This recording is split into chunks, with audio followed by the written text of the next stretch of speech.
Welcome back to Game Crunch, everyone, keeping up to date with the latest in the video game world. Now, today, we've got a couple really important topics that we got to talk about, including the Dragon Quest III HD-2D remake seems to just be dominating Japan's sales charts. And if you were hoping for a PS5 Pro enhanced patch for Cyberpunk 2077, well, CD Projekt Red has spoken on that, and I don't want to say it'll never happen, but we'll get into that in a second. But, of course, before we get into that, if you're new to the channel, welcome. If you like staying up to date with the latest in the video game world, consider giving Game Crunch a like and subscribe. It really helps the channel grow. And let's just get right into it. So let's start off with what's happening with the Dragon Quest III HD-2D remake in Japan.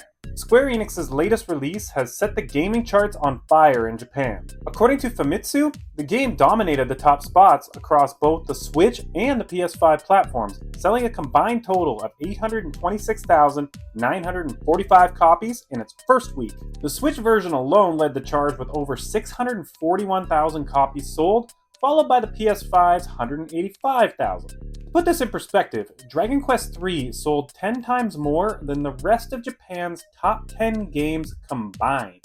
It's already being hailed as Japan's best-selling game of 2024, and the biggest first-week launch since The Legend of Zelda Tears of the Kingdom.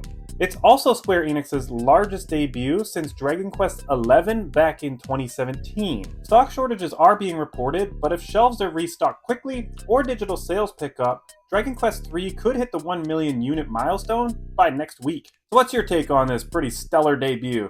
Let me know your comments down below. Also, I kinda need a good RPG to play, so I've never played Dragon Quest III. Is this number 3, is this kind of like the Final Fantasy VII, like Ocarina of Time, like kind of must-play Dragon Quest? If it is, let me know down below, and maybe I'll pick it up. Now, let's talk about Cyberpunk 2077 and its absence from the PS5 Pro roster of games that were enhanced. CD Projekt confirmed that it has no plans to release a patch for Sony's new console. This decision comes despite over 50 games receiving updates to take advantage of the PS5 Pro's enhanced hardware. Players might remember that Cyberpunk 2077 faced massive performance issues when it launched on last-gen consoles, leading to refunds and a pretty rocky reputation at the start.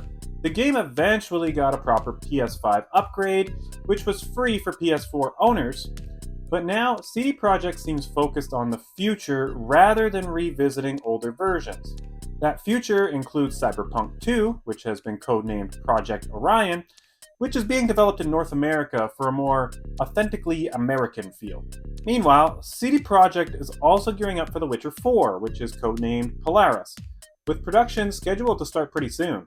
So while fans of Cyberpunk 2077 won't see a PS5 Pro patch, there's still quite a bit to look forward to from the studio. And that's a bit of a bummer, because Cyberpunk 2077 would be one of those deciding games if I was to ever get a PS5 Pro, because I just love that game. I played through it several times, but I guess on the flip side too, I do have the Xbox version, and I don't really want to have to buy it a second time. But speaking of PS5 Pro enhanced games, I did mention yesterday that some of the games are having a bit of glitching and weird graphical issues. And I just wanted to let you know, again, in case you missed it yesterday, Bloober Team, Sony, they are working on it, trying to fix Star Wars and trying to fix Silent Hill 2. So just hold tight. But that's all I've got for you today, so let me know down below. Should I pick up Dragon Quest III? Is this like the must-play Dragon Quest? The only ones I've really ever checked out, I think, was like the first one and a little bit of 11. So let me know, should I get it? And what are your thoughts on this? Are you a little disappointed that they're not going to update Cyberpunk 2077? My last playthrough on the Xbox Series X, the game ran pretty well. It's not like I was getting too much like chugging or anything weird happening. So I don't know how much of a difference it would make, but then again, the game does look gorgeous on PC. So I want to thank you guys for tuning in. Again, like, subscribe, really helps the channel grow, and I'll catch you tomorrow. Have a good one.